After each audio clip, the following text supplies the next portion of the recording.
banyak oknum-oknum, moduser-moduser, penipu-penipu yang menyimak tayangan lu dan melihat bagaimana melakukan trik di setiap tayangan lu, dan akhirnya mereka melakukan itu di dunia luar sana.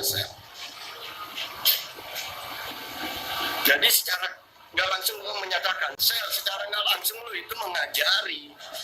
Secara nggak langsung lu itu mengajari.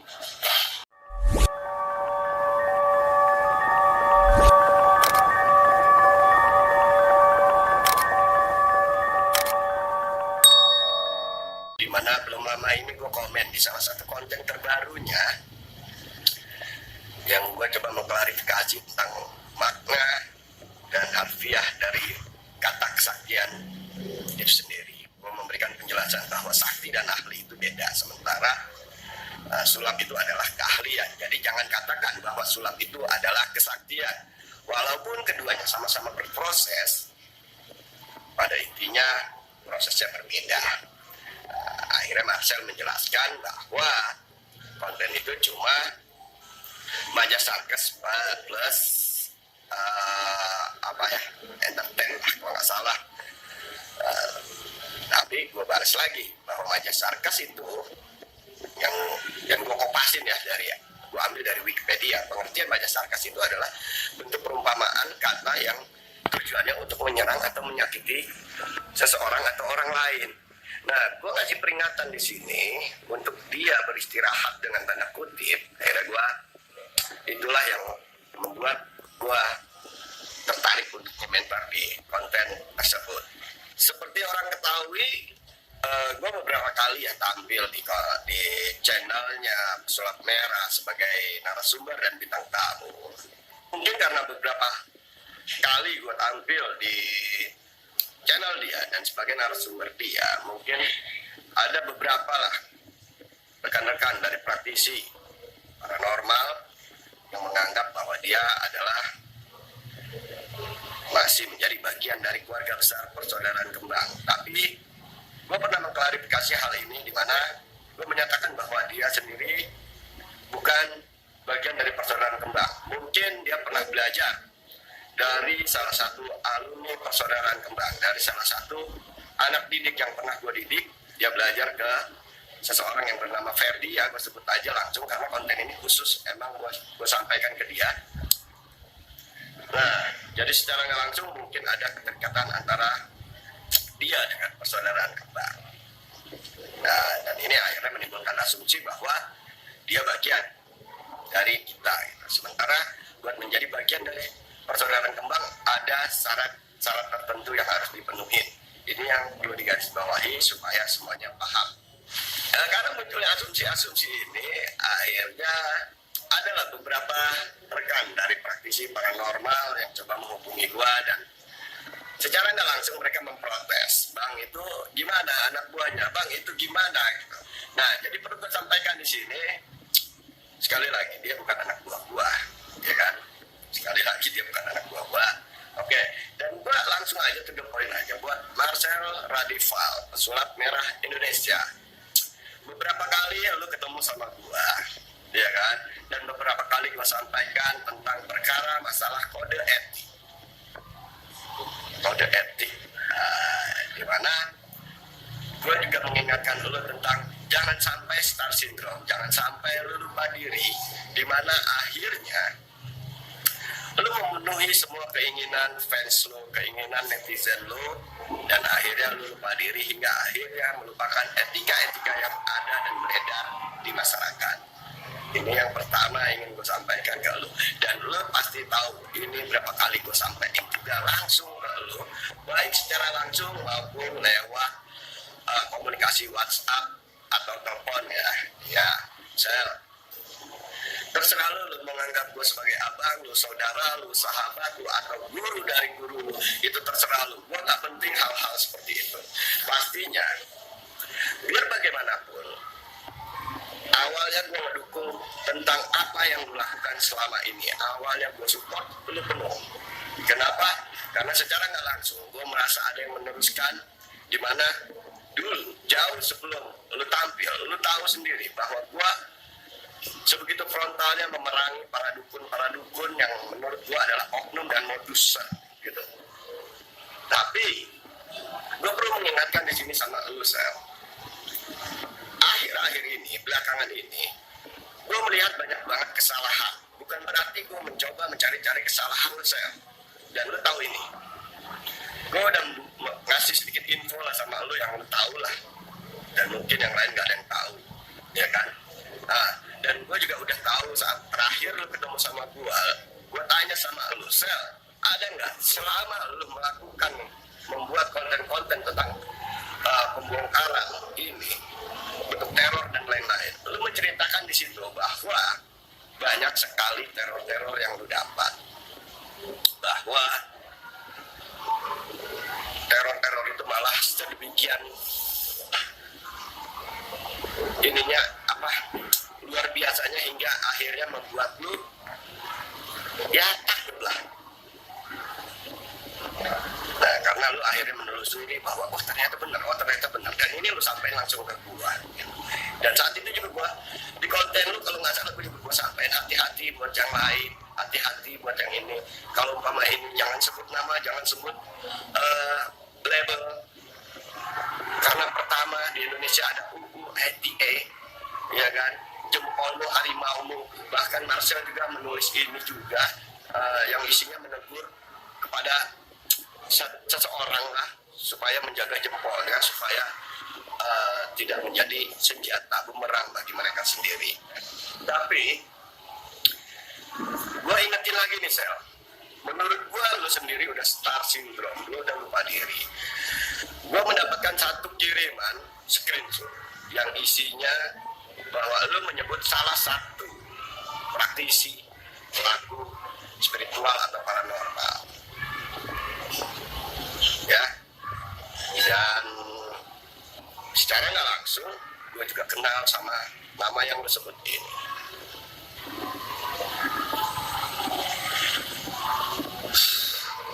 Ini aja udah gue melihatnya udah kesalahan, Sel. Kenapa? Karena lu menyatakan bahwa lu datang kepada pokannya dan dia takut sama lu, nggak mau nganuin lu karena takut kebongkar. Nah, gue ingetin di sini, Sel, sama lu, Sel. Gue ingetin di sini sama lu ya.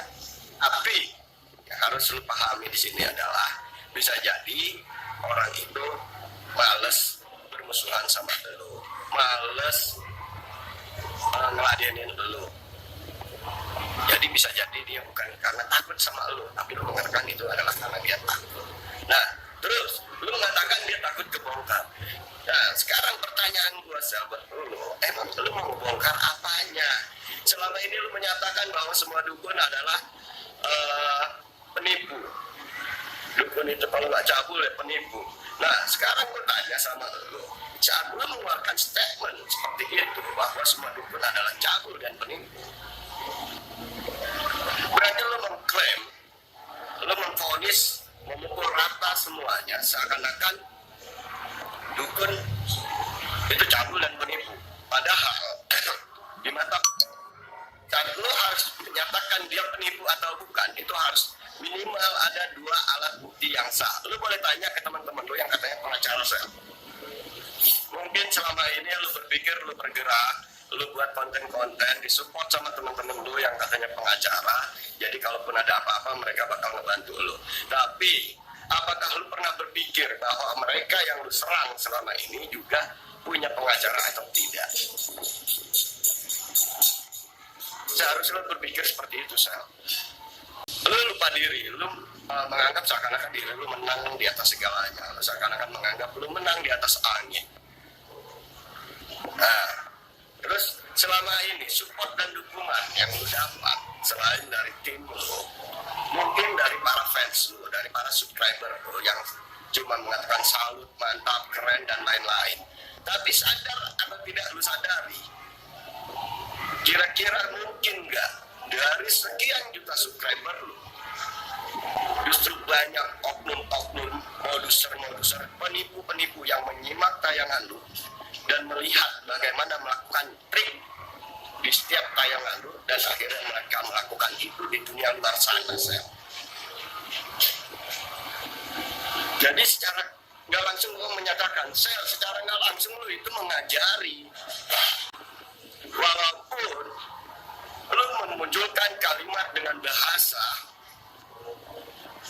membongkar atau apalah, pada dasarnya kalimat membongkar sendiri kalau kita kupas dari sisi hukum, lu nggak punya wewenang sedikit pun di dalamnya. Hati-hati saya, lu ngasih tahu lu dengan cara yang halus banget menurut gua, dengan cara gua berkomentar di konten lu yang terakhir. Padahal gua berharap saat gua komentar harusnya lu berpikir, wih kenapa ini Bang Awai sampai berkomentar seperti ini. Gua berharap lu menghubungi gua dan gua bakal menjelaskan secara detail apa alasan gua kenapa harus sampai berkomentar. Dan kenyataannya komentar gua malah menurut gua lu melakukan satu bentuk pemberantahan, satu bentuk pembenaran. Gue gak peduli kali mau subscriber lu berapa juta, mau fans lu berapa banyak. Gue justru peduli sama lu, dimana lu yang udah mempunyai panggung, yang udah mempunyai fans, jangan sampai justru malah hancur cuma karena lepas diri lu, kontrol diri lu gak terarah. Ini gua ingetin sekali lagi sama lu, sayang. Itu sedikit, sayang. Ini gua sampaikan lagi. Kalau emang dasarnya lu mengedukasi masyarakat, kalau emang dasarnya lu pengen membongkar bentuk-bentuk trik-trik penipuan yang dilakukan oleh oknum-oknum paranormal, kenapa lu cuma menyerang segelintir orang? Kenapa lu membongkar tentang fenomena-fenomena dukun? Dukun sendiri, nih gue kasih tahu saya, jauh sebelum dunia medis muncul, jauh sebelum dokter, profesor dan lain-lain itu muncul, sebutan untuk mereka yang jago-jago, hebat-hebat, ahli-ahli, pintar-pintar dalam dunia terapi, emang apa sel? Dukun adalah sebutan tradisional. Sama seperti halnya kesaktian, dan ini gua anggap tolol buat mereka semua yang menantang untuk membuktikan kesaktian dengan iming-iming hadiah. Ini tolol. Karomah, mukjizat, maunah, dan kesaktian itu pada dasarnya adalah sama. Cuma yang membedakan adalah mukjizat diberikan kepada para rasul, karomah diberikan kepada para wali. Dan buat orang-orang yang biasa, bukan wali, bukan rasul, itu disebutnya maunah, pertolongan Allah yang justru menimbulkan efek ajaib luar biasa. Dan ini disebut oleh masyarakat awam adalah bentuk kesaktian.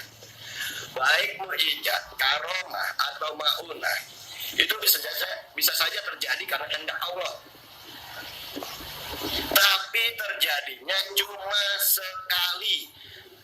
Yang berulang-ulang apa? Ceritanya. Mukjizat Nabi Musa membelah lautan itu terjadi cuma sekali, tapi ceritanya berulang-ulang sampai detik ini.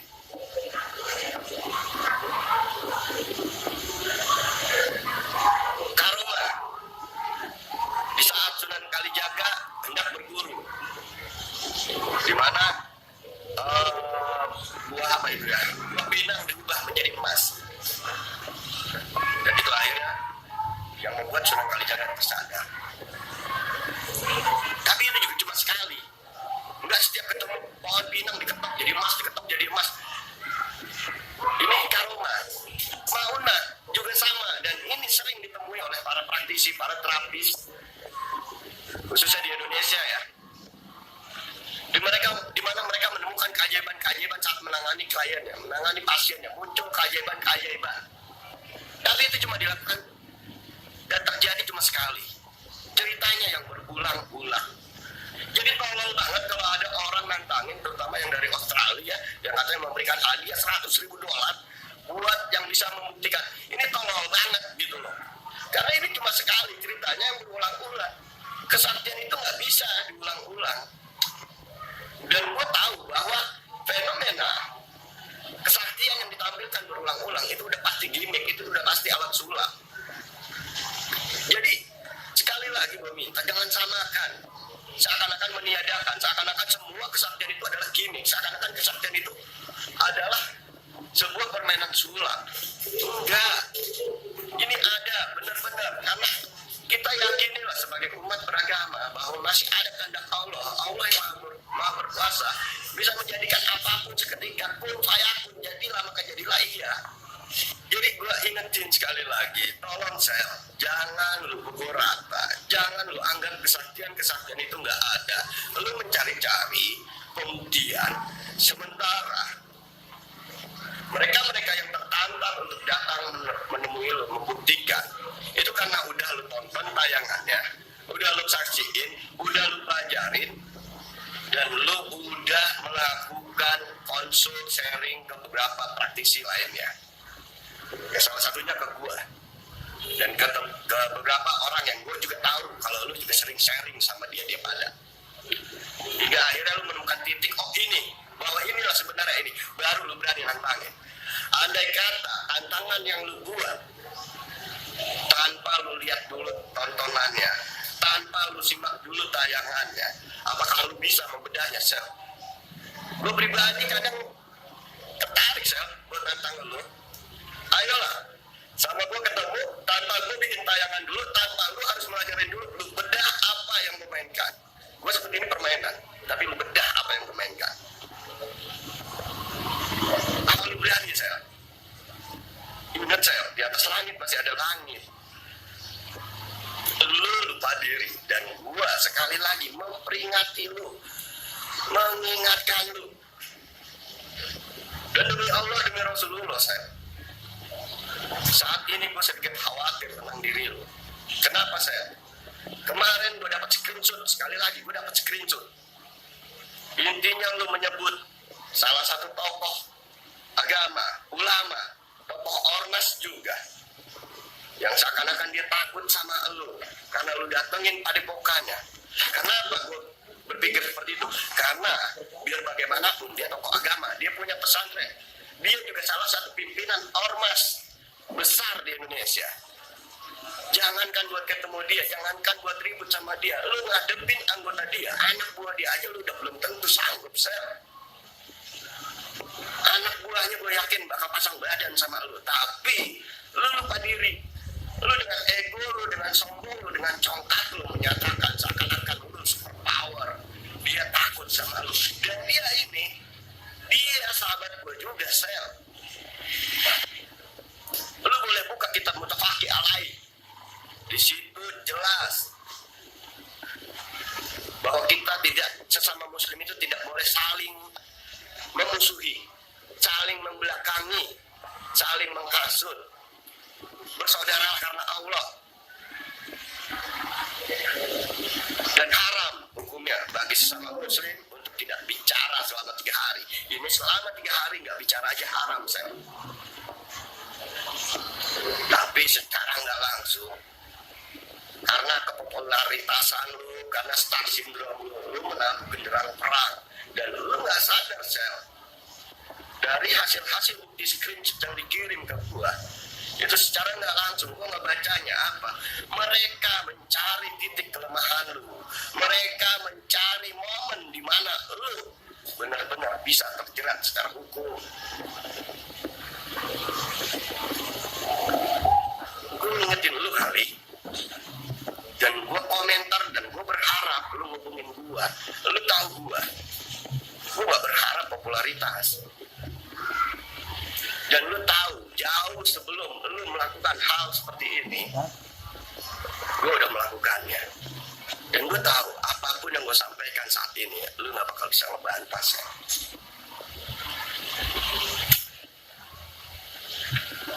Karena gue nyampein apa yang gue sampaikan lewat konten gue ini, itu berdasarkan bukti dan fakta yang ada. Jangan terbuai sama popularitas, jangan terbuai sama komentar-komentar yang ada di setiap channel.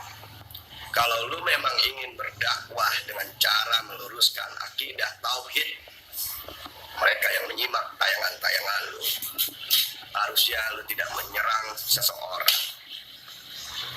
Harusnya lu lebih mengatakan ini adalah oknum, ini adalah ini. Lu nggak harus menyerang profesi, Lu nggak harus memukul rata semuanya adalah cabul dan penipu. Dan lucunya di salah satu konten lu menyebut kalau gua adalah dukunnya para dukun, gurunya paranormal. Tapi lu menyebut di konten lu bahwa semua dukun kalau nggak cabul ya penipu. Nah, berarti kan secara nggak langsung lu mengatakan hal itu kepada gua. Tapi gua nggak ambil pusing sih, gua bodoh amatan. Karena gua kenal.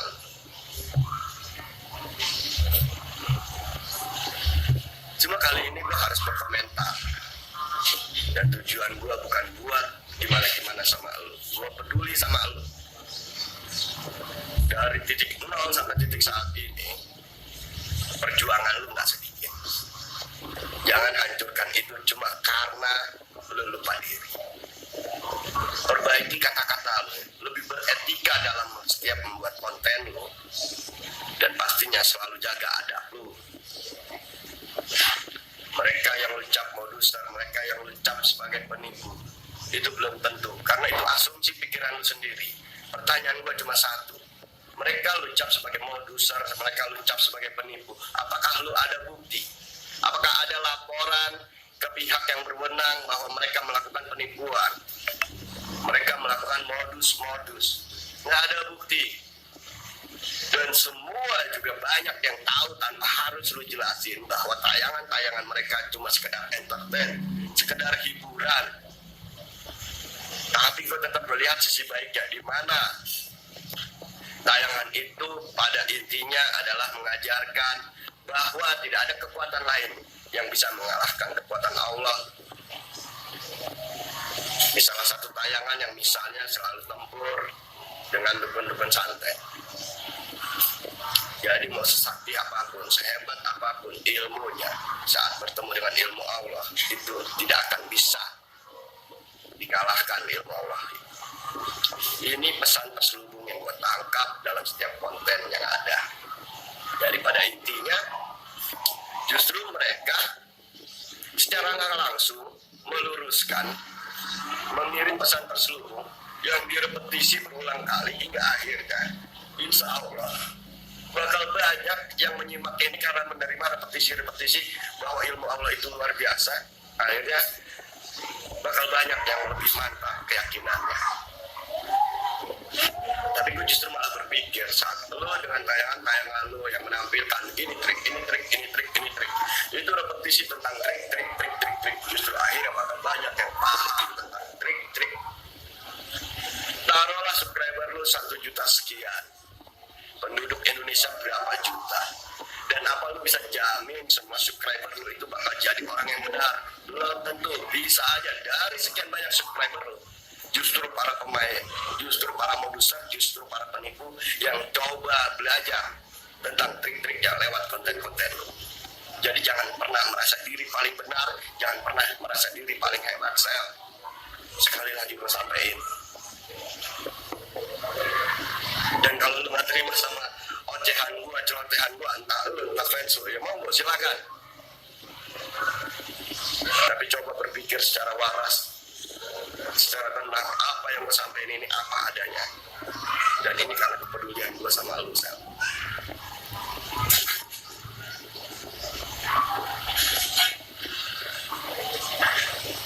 Dan gua harap dalam jangka waktu dekat ini, gua harap justru terjadi tabayun, terjadi ketemunya antara lu dan pihak-pihak yang berseteru.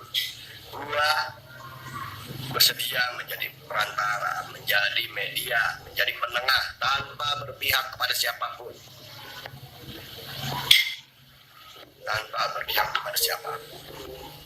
Dan gua harap semuanya justru terjadi sinergi.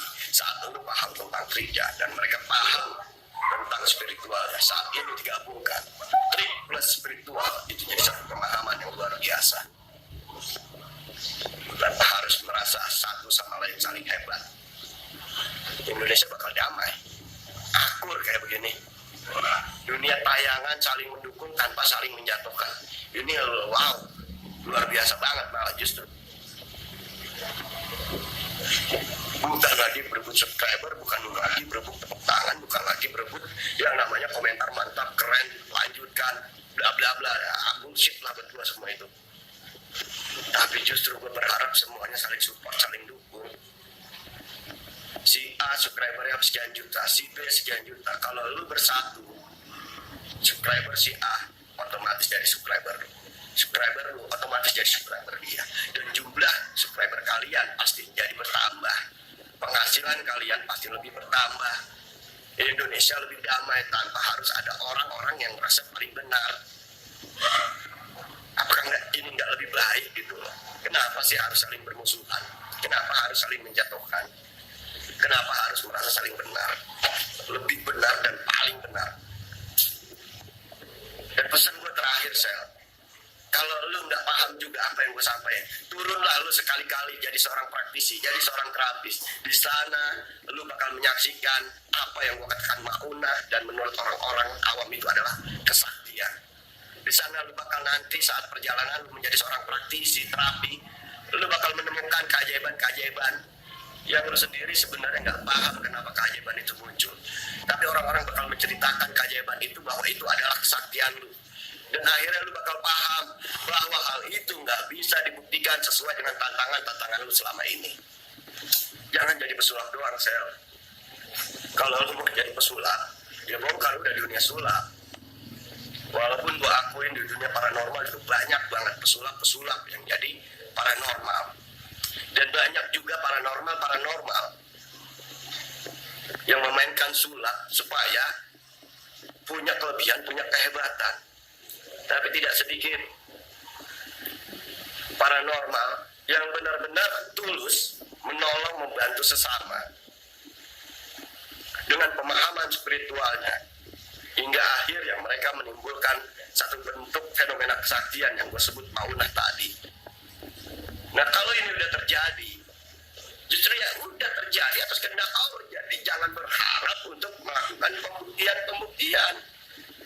Kalaupun banyak paranormal yang mengklaim bahwa dia juga bisa melakukan, ya oke, itu berarti karena mereka memainkan gimmick.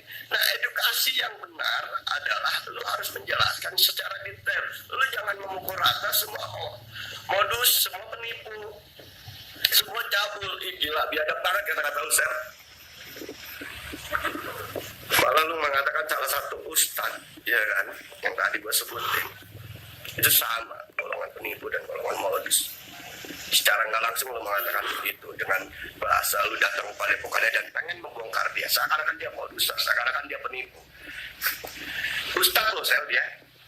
Dan buat dapat titel seorang ustad, maka dia harus lebih banyak pemahamannya tentang agama. Nah, lu sendiri udah paham belum tentang pelajaran agama, Sel? Lu sendiri udah berapa banyak pemahaman agama lu, Sel? Dan secara nggak langsung lu menyatakan bahwa kedudukan lu lebih hebat dari si ustaz tersebut. Lu lebih pintar, lu lebih hebat dari dia. Kalau lu diajak duduk di satu forum terbuka, paling yang lu bongkar cuma fenomena yang ada di setiap tayangan dia. Tapi apa lu bisa ngebongkar fenomena-fenomena yang dia buat keajaibannya saat dia mendapatkan klien terapis? Keajaiban-keajaiban yang muncul saat dia melayani pasiennya, melayani kliennya. Apa lu bisa bongkar? Yang lu lihat dan lu komentarin baru sedikit saja. Masih banyak banget fenomena lain. Jadi sekali lagi gue ingetin, jangan dipukul rata. Jangan lu sebut semuanya. Kelas tingkat nih. Para aparat berwenang aja masih menyebut dengan sebutan oknum. Sementara lu cuma rakyat biasa sama kayak gua, tapi memukul rata, menyebut semuanya sama. Ini lu udah kena pasal, Sel. Pertama, perbuatan lu udah tidak menyenangkan.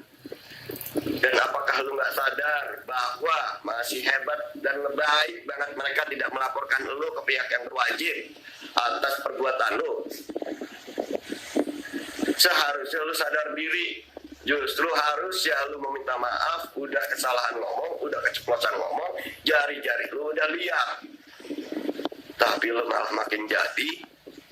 Dan akhirnya gue komentar di konten terakhir lu, sekali lagi itu buat memperingatkan lu, karena gue peduli sama lu, Sel.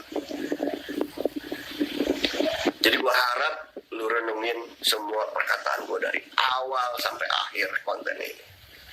Gue minta tetap berdiri di tengah tanpa berpihak kepada siapapun. Tetap katakan kalau yang salah itu salah, yang benar itu benar. Pastinya jangan langsung menyalahkan orang kalau kita nggak punya data, kalau kita nggak punya info yang akurat tentang oknum-oknum tersebut. Kita tetap di koridor, kita stop pembodohan mengatasnamakan mistik. Jadi yang kita stop adalah pembodohannya. Step pertama kita bagaimanapun tetap gimana caranya bersilaturahmi ke oknum tersebut. Edukasi kita bukan cuma ke masyarakat, tapi ke para pelakunya. Kalau mereka kena, kita edukasi, dan mereka mau mengakui dan kembali menjadi praktisi yang benar, maka jadikanlah mereka saudara kita, bukan jadi musuh kita. Tapi kalau mereka sudah nggak bisa dikasih tahu, diperingati secara halus dan benar, ya kita siap pasang badan supaya apa yang mereka sebarkan ini tidak menyebar dan tidak menjadi virus di masyarakat, dan tidak ada lagi korban-korban yang menjadi korban mereka. Tetap taati hukum, undang-undang yang berlaku di negara kita, jangan menjatuhkan satu sama lain. Dan gue harap sekali lagi, khususnya buat Marcel Radifal, semoga lu paham apa yang gue sampaikan di konten gue kali ini. Gue rasa itu aja isi konten gue kali ini. Dan seperti biasa, tetap sadari diri bahwa diri ini hanyalah seorang hamba, dan jangan pernah seorang hamba bermimpi untuk menjadi Tuhan. Merendahlah sampai tidak ada yang merendahkan kalian. Dan satu lagi, karena ini khusus buat Marcel Radifal, kecerdasan itu seperti pakaian dalam sel, wajib dimiliki tapi tidak untuk dipamerkan. Oke? Wabillahi taufik wal hidayah. Wassalamualaikum warahmatullahi wabarakatuh.